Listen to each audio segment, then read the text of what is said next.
I'm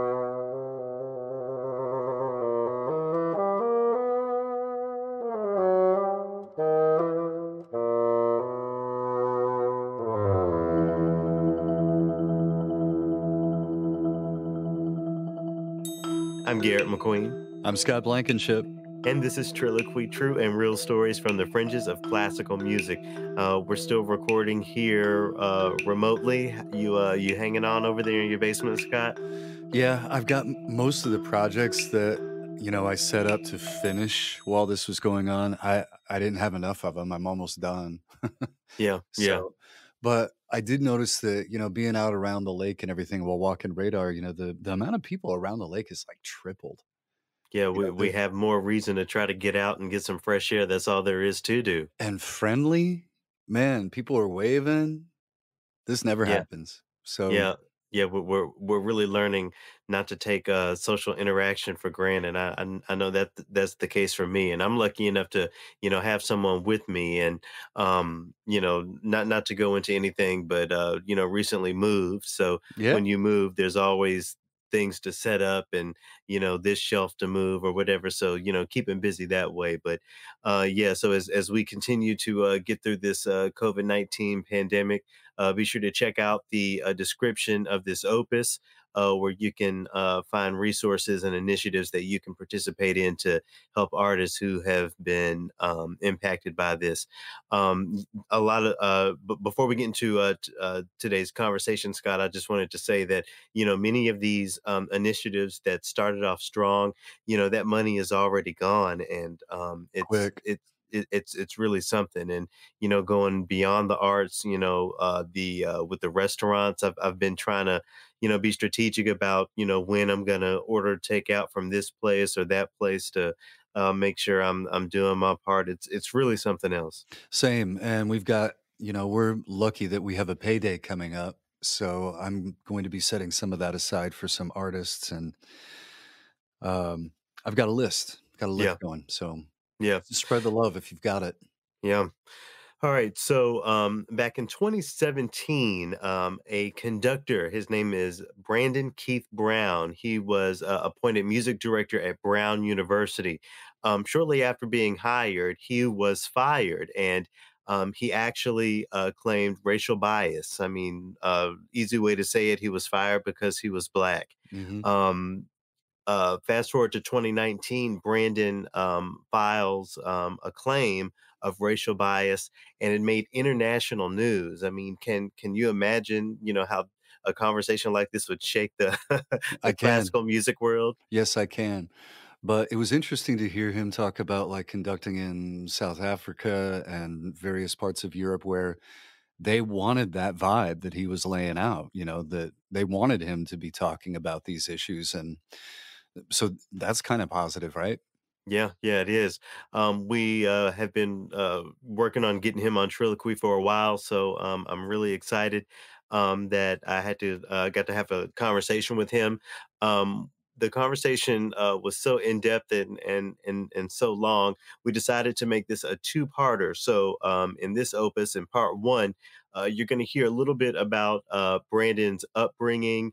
Um, his time at Brown, what happened. He goes into detail, and what immediately followed. And then on the next opus of Triloquy, he'll get into his travels into Europe and what he's doing now. But as you listen to this, I really hope that you will consider his perspective genuinely. Scott, we talked a little bit about this before. If someone comes up to you and says they fired me because I was black, they fired me because of racial bias. It's easy to brush that off, or I should say, it's easy for some people to brush that off, but that's some people's reality. It is, yeah, and obviously, most people go, "Oh man, that sucks." There's sympathy. I had a friend of mine that fell victim to that, and after he talked about it, it sounded like they were looking for an excuse. It was petty the reasons that they came up with, and that's probably happening quite a bit. Yeah, so we definitely talked for a while. If you need to, pause and take breaks, I encourage you to do what you can because I really appreciated Brandon being on. So here we are with part one of my conversation with Maestro Brandon Keith Brown. Brandon Keith Brown, Maestro Brandon Keith Brown. Thank you so much for joining me today. Well, thank you for having me. You know, you've become fairly infamous in the world of classical music. How does it feel to be one of classical music's agitators? Infamous. Well, I hope it's for good things as well as being pushy. And being pushy is, of course, what it takes to make change. I wonder if you saw yourself in a sort of activist role like this as you were developing as a musician and as a conductor. No, never. I was just as a neoliberal brat as everybody else, you know. Neoliberal. Yeah, very much thinking, oh, if I achieve a certain amount of things in the world, I will, have some sort of success in the career, and people will look at me in terms of the successes that I have. And so I was very much on the, how can I gain cultural membership, and what do I need to do? What do I need to go to school, and what competitions do I need to win, and what engagements do I need to have?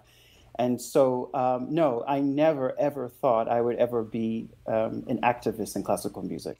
Last month I had a conductor on that I think you may know. Her name is Kalina Bovell, and she talked about a black tax that, no matter what, but especially as a conductor in classical music, there's a tax you have to sort of culturally pay, doing so much more than your white counterparts to reach the same level of success. Is that something you found in your career so far?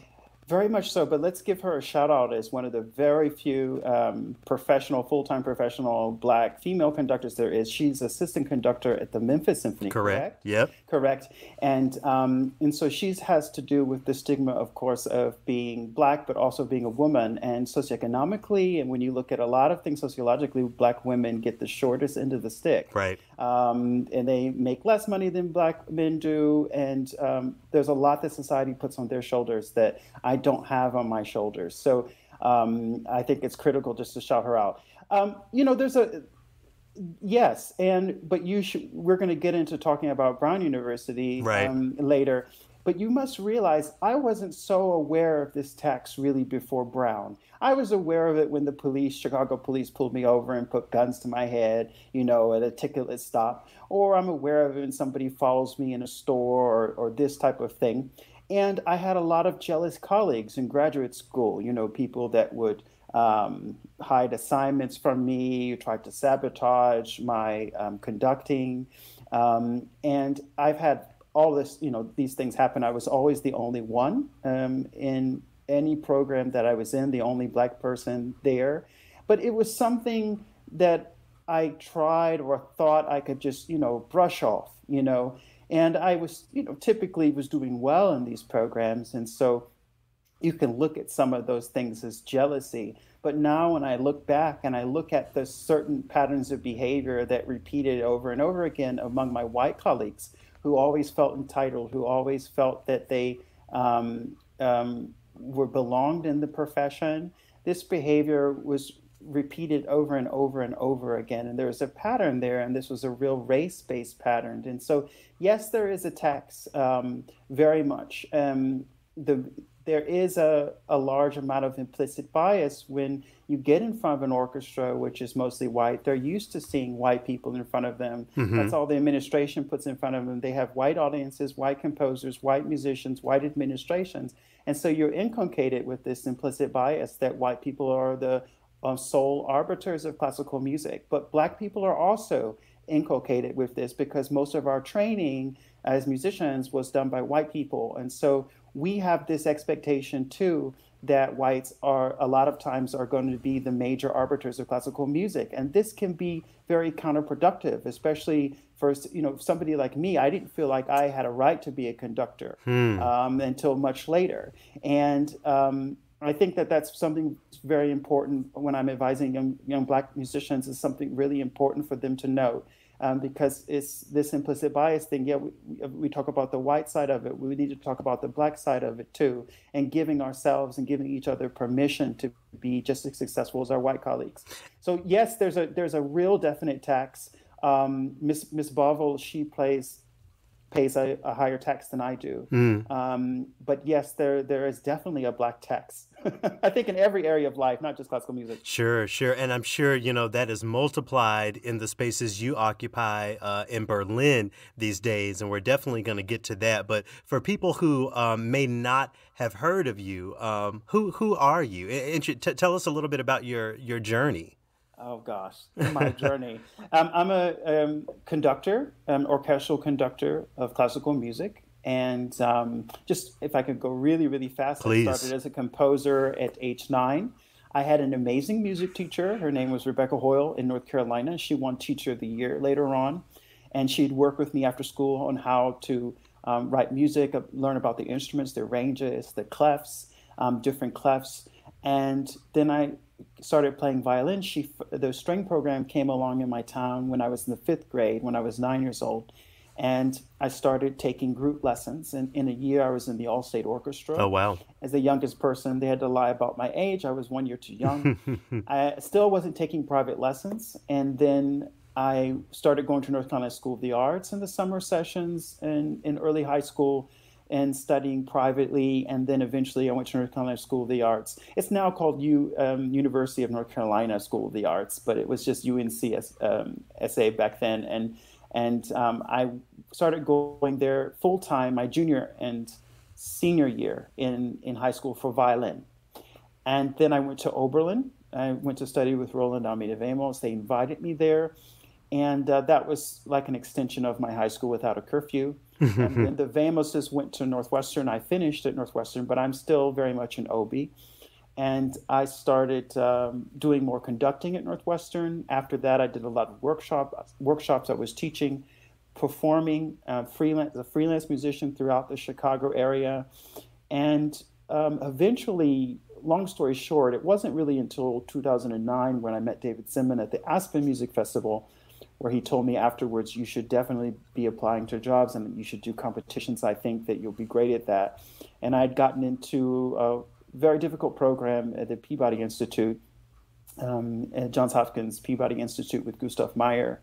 And I'd gotten in that program, got a lot of great experience, worked with youth orchestras afterwards, started doing competitions and won 3rd prize in the Schulte International Competition out of 405 and was the audience favorite. And I was also the only person to get engagements from the intendants that were there. So I made my first debut with an A-level orchestra in Germany. And then I did 2 concerts. I was re-engaged with the Berlin Radio Orchestra, the Rundfunk Symphony Orchestra, and started doing, A and B level orchestra work in Germany. And I did basically nothing in the United States. I did a Martin Luther King Day concert, but that was it. So that's all I've worked in America. So up until now, what I'm doing is I'm freelancing. I also in the States, I worked as a professor at a school, and then I went full time to Germany because there were a lot more career options for me there. It seemed like the sky is the limit. I became finalist for a general music director position right away, which is a mayor appointed position, and it was a very good orchestra. I was number 2. But I freelance basically now and working with numerous orchestras. I just got back from South Africa. I'm conducting the Concert House Orchestra this week. Next month, I'll go to Venezuela with the Simon Bolivar Orchestra to do Bruckner 6. Then I'll come back and I'll go to Slovakia. Then I'll go back to South Africa because the Johannesburg Philharmonic invited me after my debut with Cape Town in January. I'll go back, and then I'll come back in June and I'll cover and assist David Zinman. And then there's some things that are lining up for next year. I self-manage myself. After I started self-managing myself, I got many more gigs. It was just, it just goes to show you, you have to find somebody that's not only a good manager, but they really believe in you, because they're selling you, and you have to be able to trust them to do that. And I'm sure you anyway, trust yourself to do that. I do. I definitely do. Yeah. So that's that's me in a quick nutshell. And as successful as you are right now with all of the traveling, I'm sure you have to deal with a little bit of gaslighting from people who challenge some of the things you assert when it comes to the specific barriers there are for Black and brown conductors. Yes, they definitely do.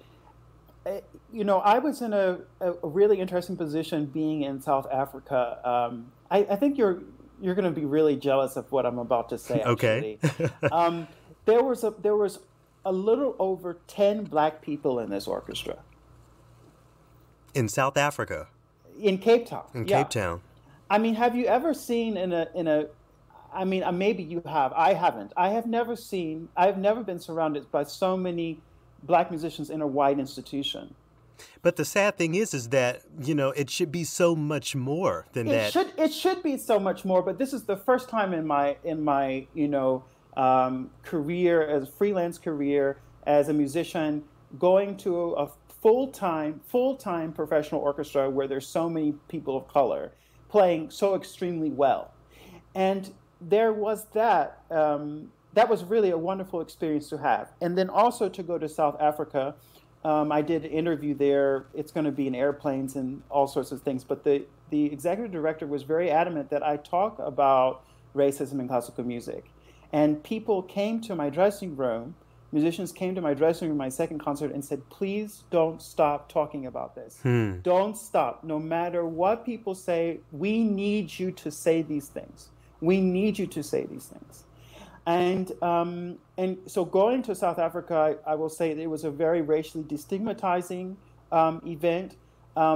Once I started to conduct, they took me for the value of that I am as a musician. There, it didn't seem like I was starting from less than zero, whereas with all other orchestras, I definitely am.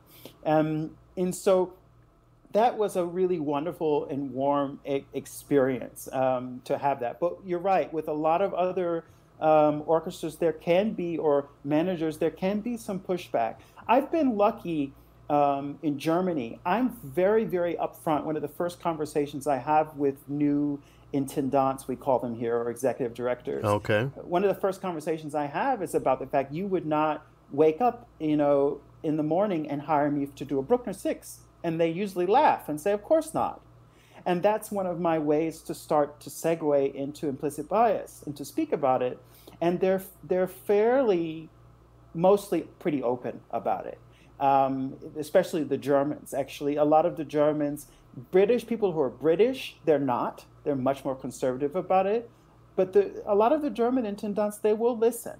They may not hire me, but we'll have a long conversation about it. And also I'm writing articles in the Tagesspiegel.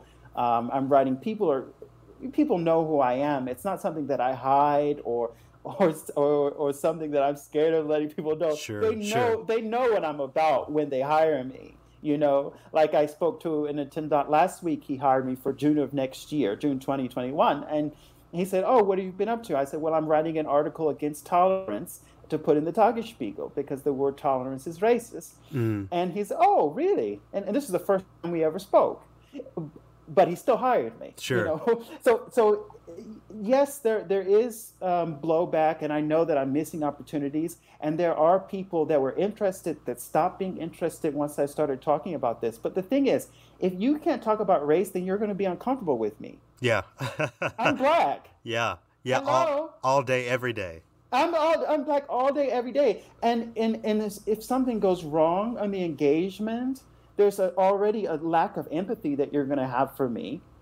And of course, it's going to be much more difficult experience for me if you don't understand, hey, the fact that I'm Black and the problems and the issues that this entails when you stand in front of an orchestra.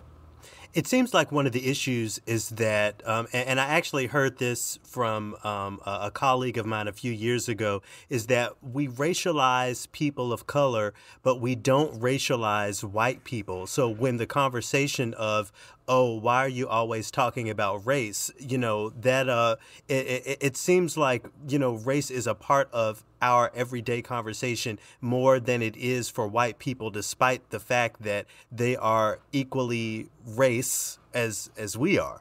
Yeah, I don't want to. I love this lady, Robin DiAngelo. Have you read her book, White Fragility? Yes, It's a yes, very thin yes. book, Yeah. and I encourage everybody to read it. But so I could quote her all day long, but I'll try not to bore your listeners with this. But one thing she points out, the fact that white people aren't racialized from a young age. Right. And you could ask a room of white people, when did you realize you were white? And they'll just look around and puzzled with each other. It's not something, it's not a condition that they have to go throughout their day thinking about and how this whiteness affects the people around them. When they walk down the street late at night, they're not thinking, "Oh my gosh, I better keep my distance from this black person because they're going to fear that I'm going to mug them or that I'm going to rape them, or oh my goodness, keep my hands out of my pocket when I go in the store. They think I'm going to be a thief, or I have to smile all the time because people think I'm angry and I'm going to be violent and I'm going to be." I mean, they don't think about all of these types of code switching that black people have to do because they never had to think of it. It's a wonderful, I guess it's a wonderful feeling to have, It must be. I wouldn't know, but I wouldn't either.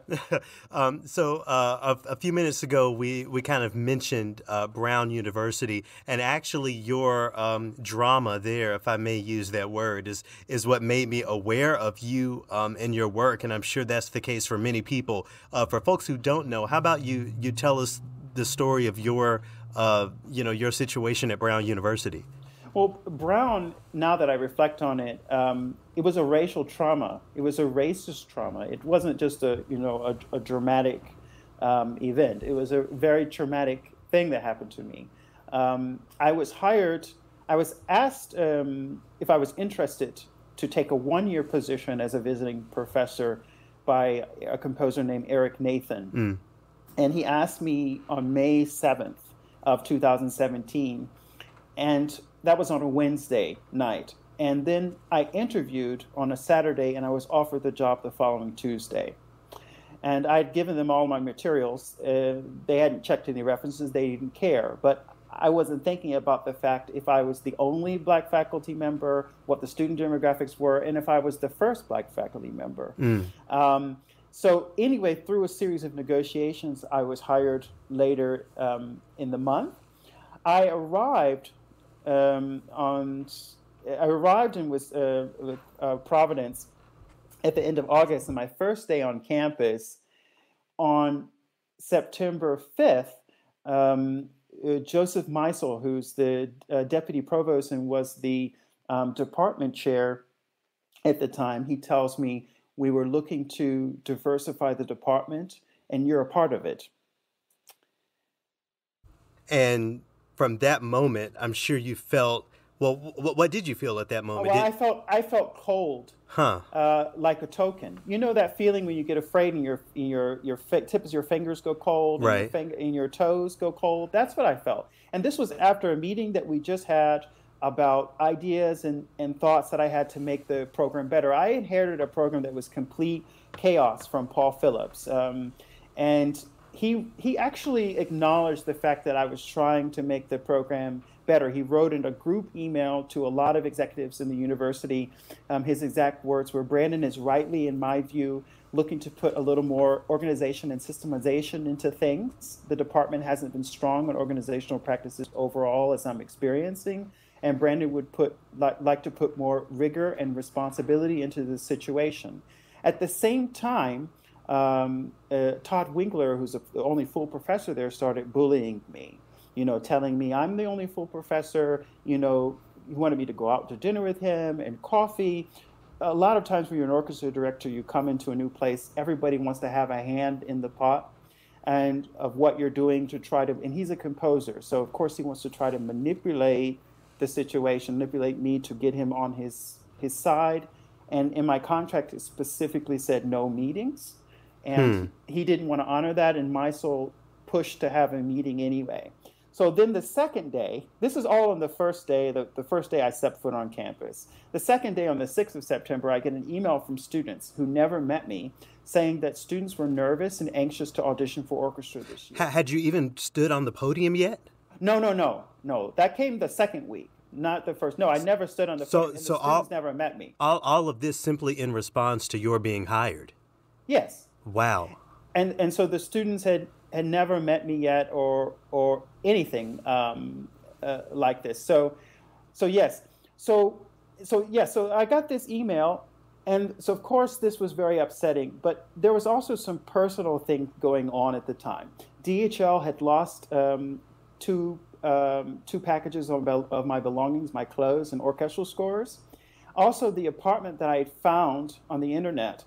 I had put a $1,500 deposit on this apartment. I got to the apartment. It was filthy. It was disgusting. I had them clean up the apartment. I paid another month of rent, and then I got a notice saying that the apartment was actually owned by somebody else. It had been sold because there was a tax lien, and I lost $3,000. Oh my God! So yes, and so this was week one.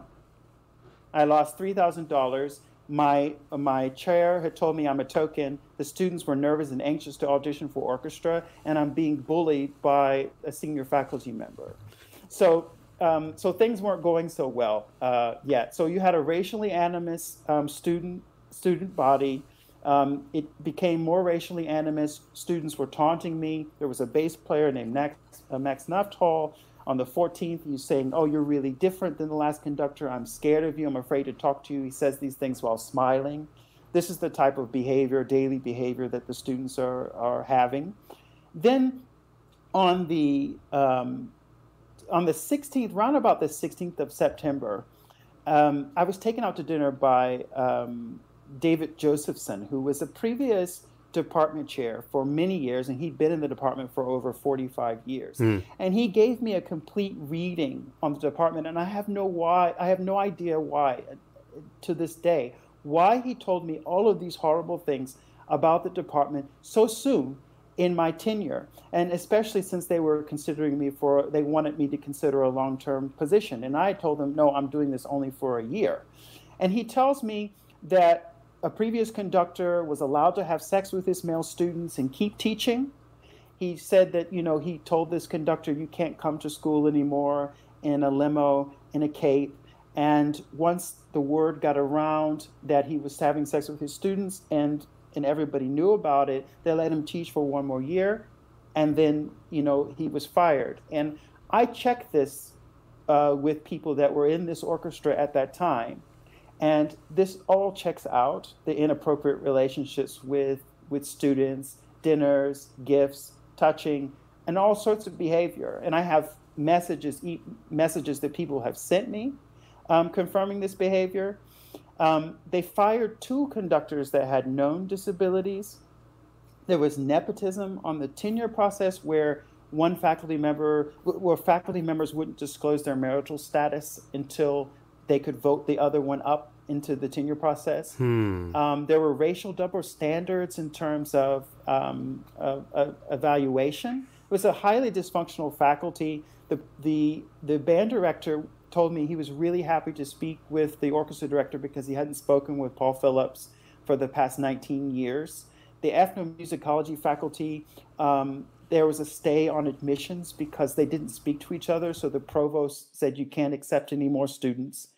The previous director was tardy, completely disorganized. Instruments were lost and stolen regularly, including a $12,000 English horn the previous year. Somebody just walked away with it, and nobody was reprimanded. Nobody was asked any questions about it. David Josephson also told me that he thinks this whole thing about DAP, which is Diversity Inclusion Action Plan, which is the reason why they hired me. He thinks he didn't like it at all. He believed that there were enough Black students in the department already, and really I didn't see any. In the music department. Well, there might have been, but they weren't black presenting, Mm, and so that's to be politically correct. I mean, sure. you don't always, even though we're black, you can't always. If you look out, if they're not in your class, how do you know? So all of this behavior was tolerated. He tolerated under his tenure there this type of behavior, inappropriate relationships with students, nepotism, dysfunctional, unprofessional behavior between faculty members, which compromised student learning. All of this stuff was known, and this was the reason why the provost had the deputy provost come into the department, because it was a complete mess. And I had no idea about these things. I should have tried to ascertain this, but I had no idea. So I get into the position. We're rehearsing now.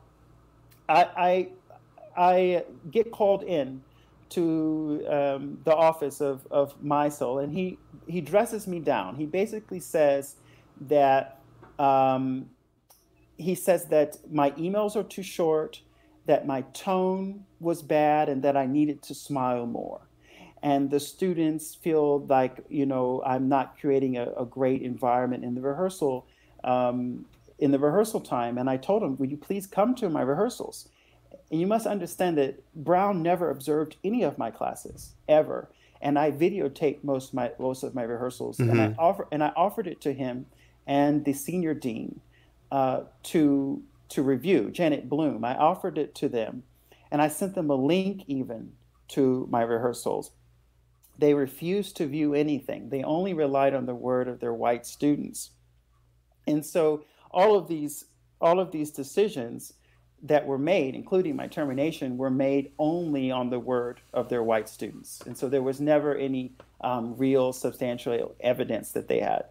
The rehearsal hall, like I told you, the conditions, my office was a mess. The whole program was a mess. I didn't know where anything was. But the rehearsal hall also was damaging, very damaging to my hearing. There were curtains in the hall before I arrived, but they took them down.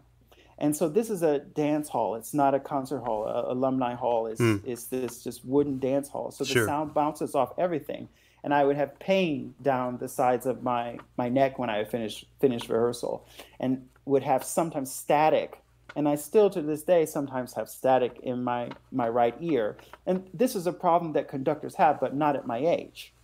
Normally. And I complained about this, but they refused to put the curtains back up. And so you had these occupational health and safety issues that completely went ignored. But with the previous director, of course, they protected his hearing. I had this type of over attention and over evaluation for no reason continued throughout my brief tenure there. There was a student, his name was Typher Young. He was a violinist, and he was given concertmaster at the beginning. He verbally assaulted his students, turned around and his fellow classmates, and turned around and flicked them off and cursed at them. And I moved his chair back, because that's just not a good example for a concertmaster I would agree. Yeah. setting. And he felt entitled to sit there. He was a very good violinist, but he felt entitled to sit there, and that he could kind of treat everybody any way he wanted. So I moved him back, and I gave it to a girl, and who could control herself to a certain extent. But later on in the semester, there was the concerto competition, and he didn't advance to the final round. I was not the sole judge, and he was very upset about this. And so Hmm. the next day in the rehearsal, he sat on the first desk where he's not supposed to. I asked him to sit back. He refused, and eventually he quit. But then the next rehearsal, he came to stalk me in my classroom, and he refused to leave. And so I asked him to leave. I said, I'll have to call the police if you don't leave. Eventually he chose to leave, but he came up to the podium and, said something to the effect, you failed me and you failed all of us. And then he starts patting me on the back and says, now I will go. And this is very threatening behavior coming from somebody that can't control his temper in the first place. And I reported this to the university, and they fired me 3 days after this. And they replaced me with a middle-aged the middle-aged white part-time cello teacher who has negligible conducting experience. They weren't interested in having a real conductor. I mean, I should have been able to see this before coming to the position. They were interested in having somebody black. They were interested in having somebody there to finally move past their school, and especially the department being institutionally racist and excluding black people. I wonder, this is a lot, and it all sounds very messy to me. From an outside perspective, I can't help but to think that money was somehow involved in these conversations. Maybe one of the students had a parent or a grandparent that was a benefactor to some degree, and that ended up impacting the department's decision to let you go. Yes, well, it could be that Taifer Yam is very wealthy, and I do know from the responses, because I submitted a complaint to the Rhode Island Human Rights Commission. The responses from the university were very much sympathetic for the students. Meisel said, "I've known this kid. I've known Taifer for quite a while, and he's a good kid." And it was very much so that he was going to play favorites, of course, for the students on their behalf. And I mean, I'm not sure. I mean, we did have, I think there was a child who was a vice president of somebody from Microsoft in the orchestra. Yes, he is. And the previous director told me he has to be in the orchestra because he donates to the music school. So there are these types of political dynamics, things that I did not want to be a part of at all. And that's one of the reasons why I was excused from meetings in my contract, because this was a one-year job. I know what academia is. I know what this tenure process and meetings, endless meetings about nothing can be. And that wasn't my role for 1 year to be involved in these types of things. So I know that for better or for worse, you learned a lot from this situation. I wonder if you apply any of that, or if you applied any of that moving forward. Is there any part of this experience that inspired you to change the way you move in any way, for better or for worse? Well, one thing I just wanted to say, oh, please, is that after this event, there was international media coverage of this, and it was in the wake of the Me Too movement. And a lot of people, I think, were waiting for the other shoe to fall, for something dramatic to happen. But nothing dramatic happened, because nothing happened. The university made a lot of disparaging remarks, including Kevin McLaughlin, the dean, came out and said, it's very rare that we let somebody go in the middle of the year. It must have been a clear indication that they weren't doing their job. He never met me. He's not a musician. He didn't hire me. He never observed my classes. And he's just able to say these things because he's a white dean at Brown, and I was disposable. But in my dismissal letter, when I let lawyers read this, two lawyers, different lawyers, they don't know each other, said that I was the house N-word. And were these black lawyers you were? No, they were white. Huh. They were white. And they said, "I'm sorry to tell you, Mr. Brown, but you're basically the house N-word." There was nothing substantial in this letter to fire somebody legally. But Meisel, his reason on the last page of this 4-page letter, he says that I was inconsistent with our educational and community values. And I wonder what that means. Well, you can read into that what you want, but there's no seminal thing or group of things that I did in this job. It was basically like, you're black, we don't accept your cultural repertoire. We are not looking for somebody who is really competent. We just wanted somebody to come in and play nice with the kids. This is not a very serious endeavor, which they made very clear in their response to the commission. This is just, even though kids are awarded credit and everything for this, they made it seem like it was just a club. And I systematized things very much, and made people arrive early, and made sure people set up and to take it seriously. Well, I don't function out of non-serious musical environments. This is the reason why classical music is in the shape that it is in the United States. It's because people learn that it's a free-for-all. You don't have to play really well. There's no sort of standards. It's just for fun. You can do it the way that you want. And so when it comes time to buy that $35, $75 ticket, they're like, well, I don't take you guys seriously. You're just doing something for fun.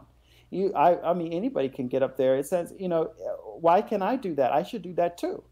And then you get boards of directors who don't have that type of, it's not like that in Germany. It's the culture of music. People take it when you say you're a musician, it's a very, very, very serious thing. They even have a different word for conductors. Dirigent, it's not conductor. We have a separate word for musical terminology because it's this whole higher level, and that doesn't exist in America. And if you don't give kids in a youth orchestra or whatever level, if you don't give them a sense of discipline and a sense of how serious, you can have fun. You can do all sorts of fun things and parties and stuff. But if you don't give them the fact that this is a science, that there's rigor to this, where are they going to learn that? Where are they going to learn to have respect for musicians? Where are they going to learn to have respect for music?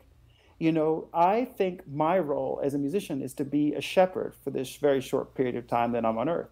We've got to take this, this Mona Lisa, if we're doing a Beethoven symphony, and put it carefully into the future. We're responsible for it now, taking care of it and putting it into the future. And if we don't give kids this sense of integrity and responsibility about music making, who's going to give it to them?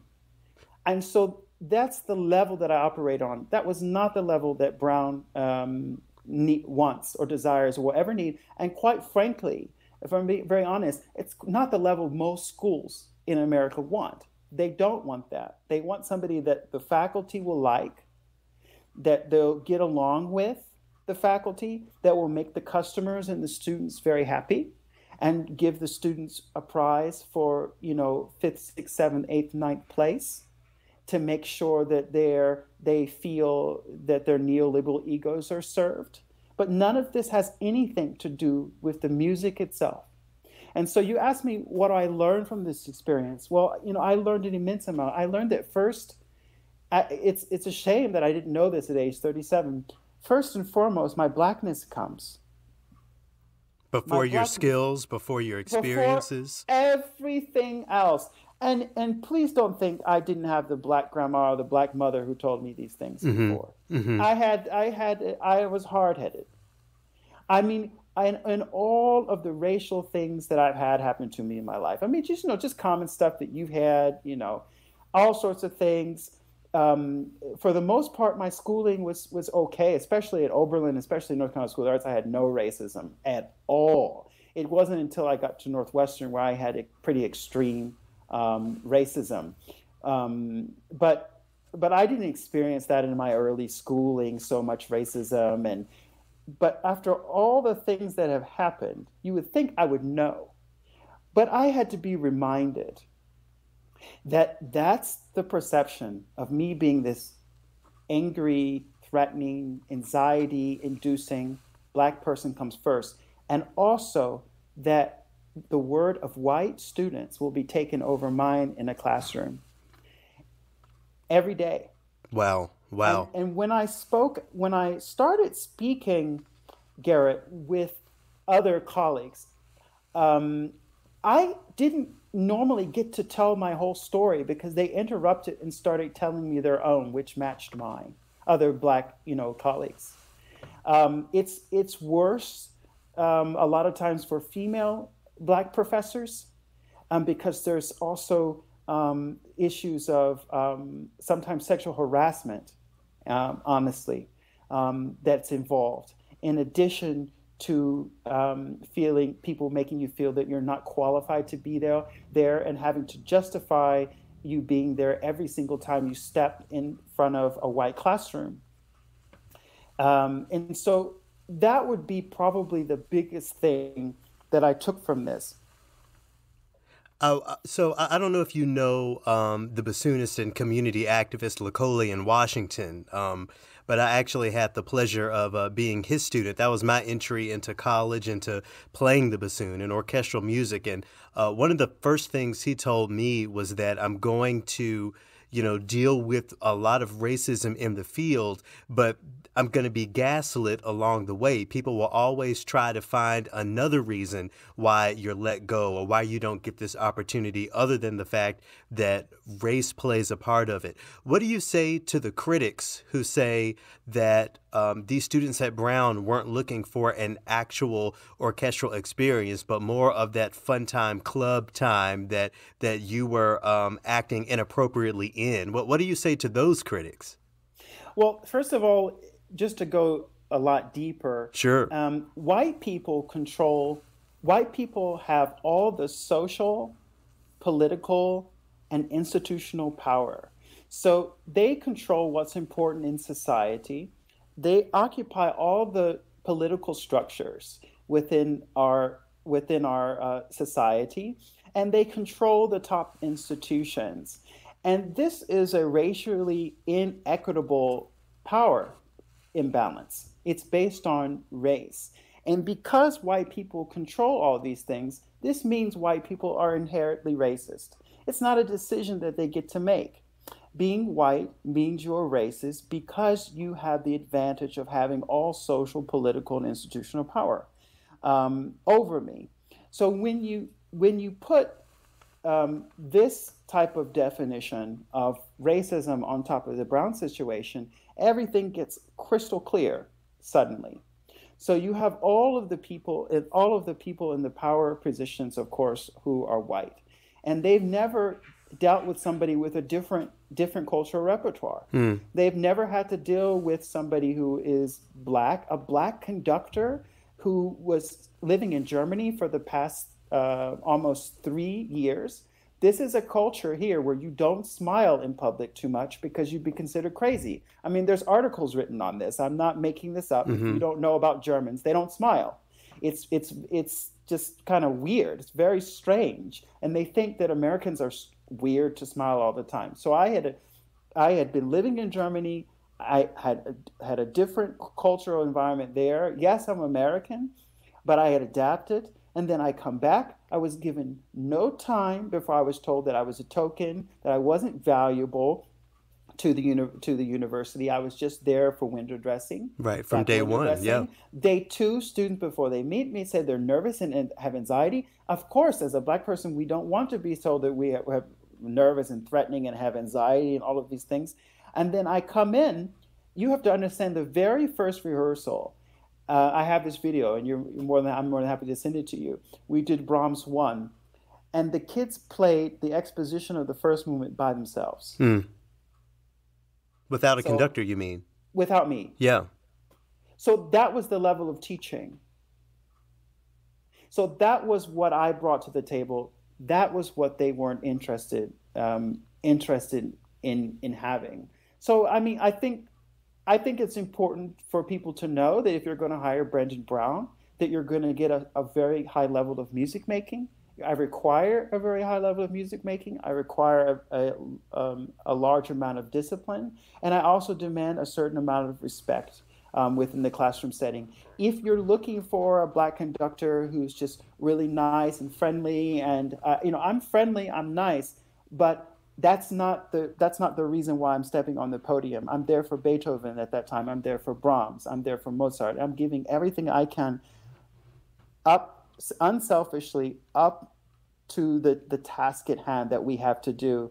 And that's just a really big problem stemming from America, this neoliberal attitude that I'm responsible for myself. I'm not going to give anything up from myself to a larger group. And this destroys orchestras. This makes the sound of orchestras starting to sound all the same. And it's a big problem that is spreading from the United States, and it's coming into Europe as well. And the Germans we talk about it a lot, very, very often, because even the smallest little provincial orchestras in Germany, they have very unique sounds. It's crazy. There's 136 full-time orchestras in Germany, and a lot of them in their different regions have their own specific sounds.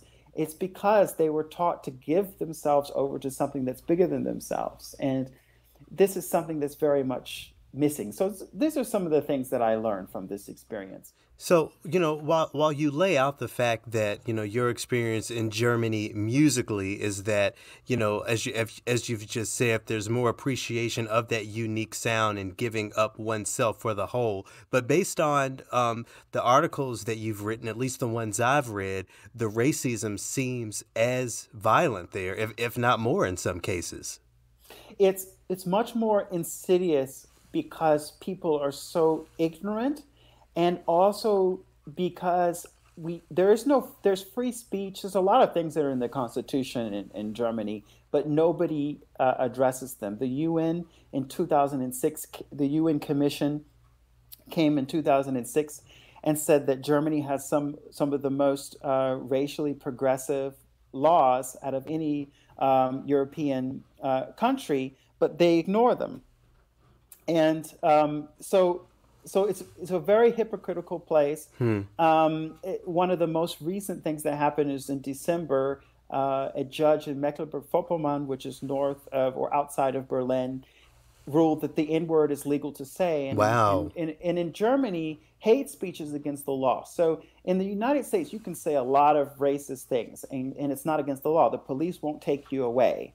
I just want to make it clear for people to understand. Like, the police aren't going to take you away if you say the N-word, I think, in America. They're not going to. In Germany, they're supposed to. You go to jail, and you have a minimum fine. I think it's 2,000 euros. It's a crime. And so is doing the Heil Hitler sign. And we all know why these things. Right, because history, yeah. People couldn't control themselves. And so all of these things are crimes. But these things are slowly, bit by bit, being allowed to happen more and more to Black populations. And so now, of course, we have Hanau that just happened. And I've written an article that's going to be coming out on the word tolerance, because everybody wants to use this word tolerance as a way of deciding who you accept and who you don't accept. There's always this intellectual doublespeak in German. Germans are, no matter what negative things you say about Germans, they're really smart. And so they find ways of saying, not always saying completely yes, but going in the middle. And tolerance allows for an exception to acceptance. So it allows you to make a decision. Yes, I accept the I tolerate the Black person, but I don't accept them. I tolerate women in the workplace, but I really don't think they should be there. I tolerate gay people, but I think it's against my religion. And so there's all of this nomenclature that is poisonous and extremely problematic. And this is causing a lot of rife racism and problems within German society here. And so some of the things I'm trying to do is to try to iron this out. I think this is a great place for me to try to make some social change. It's because people are, by and large, they're educated, they read, and they think. And I don't have that same confidence all over America. I'm sorry, I don't. I'm American. I live there. This just doesn't happen. Some of the articles I've written in Germany, they wouldn't even print them in the papers here. But the responses that I've gotten is 6 or 7 page German letters, philosophically discussing every point within my article. It's a bit much, but it's very hopeful. I think if Germany would use its greatest superpower, which is music, because there's always been these really crazy exceptions throughout history for Black talent in music. For example, there were Black singers that sung at Bayreuth in the 1930s. The first all-American trained instrumentalist to play with a European orchestra was Hazel Harrison. She was a pianist, a Black pianist, African-American. She played 3 times with the Berlin Philharmonic, and I believe it was 1903, 3 times. And she became head chair of the Howard Piano Department. and she died in that position. She had no career. And in the United States, they said, she's a wonderful pianist. It's a shame she's a Negro. Oh my goodness. And then you have all of the exceptions. Of course, there was Dean Dixon, who became chief of the Frankfurt Radio. He also conducted at the Wiener Staatsoper, which is Vienna, everybody knows, is abhorrently racist. You know, And sexist in many ways, I also understand. it's extraordinary. I mean, that's a whole nother issue. But the racism thing, you know, they came out about that in 2012 about their role in actually making sure the Jewish musicians got on the train. I mean, people like took them to the train. Oh my goodness. And so, Yikes. so Yikes. that was the Vienna Philharmonic. But there was also George Bird from my home state of North Carolina, who went to Juilliard, had a lot of racism, went to Paris. Carry On discovered him. He started to guest conduct Bayerischer Rundfunk, Berlin Philharmonic, first black to conduct a Gewandhaus Orchestra. There were always these little exceptions for, sometimes even for Jewish musicians. They made exceptions. The works of Mendelssohn, the librarians in the Berlin Library sent them a lot of the works as far away as possible to prevent them from being destroyed. There's all of these crazy caveats for music. And if they would just use their greatest superpower to bring people together, to get people to realize that we all have the same feelings, and if we could sit in a hall together and feel the same way, I don't care if it's 5 minutes or 30 minutes, we would understand that we have the same emotion. And this shared experience of sharing each other's emotion, this is something that goes into the intermission. This is something that goes into the street. Mm-hmm. And I know it's really strange it's still classical music. Yes, it's still kind of for the upper middle class, but the ticket prices are lower here. And in Berlin, especially, there's so many concerts and there's lots of different types of people. This stigma of having to dress up to the concert and be very, to be rich or a certain type of class, it's less here. And so you have, I had my first concert that I did in Germany. There were farmers there. There were lots of farmers in overalls and straw hats in the upper balcony. There's lots of different classes of people. I think much more so than in America. But if you can get all of these people together with the Turkish people, with refugees, with black people like me, people who don't normally feel comfortable going into these white spaces, and get them to feel the same way through sound. It's only through sound, it's only through this greatest form of communication that we can actually bring people together and get them to empathize with each other. Everything we talk about racism. That's like this very, hot button, sexy word. Racism, all as it boils down to is lack of empathy. Having less empathy for people that aren't like ourselves. And that's how these structures of institutionalized racism at Brown were created. They hired people that they knew. They hired people within their circles. That's how these universities, that's how these orchestra boards, that's how these orchestras are remaining white. Wow. Brandon, I have several more questions for you and things I would like for us to explore, but our time is up for today. I think I'm going to do a first, something I've never done. I would love to have you for part 2. Maybe we can do week 1 and week 2 with Brandon, just to make sure that we really get the full picture of your work and your experiences. Does that sound like something that's okay with you? Oh, I'd absolutely love that, as long as it's after these next 2 weeks. Well, we're taping this right now ahead of time, so that we can make that happen. So Okay. so thank you so much for being on this opus. If those of you listening, look forward to catching more from Maestro Brown next week right here on TRILLOQUY.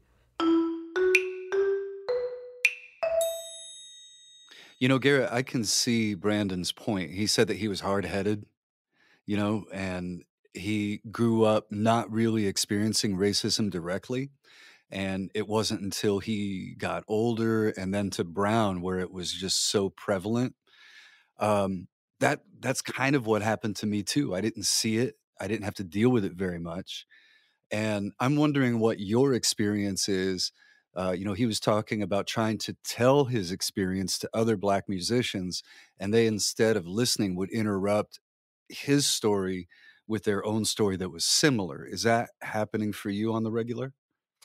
It's a reality that that I haven't had to face in a negative way for a while now.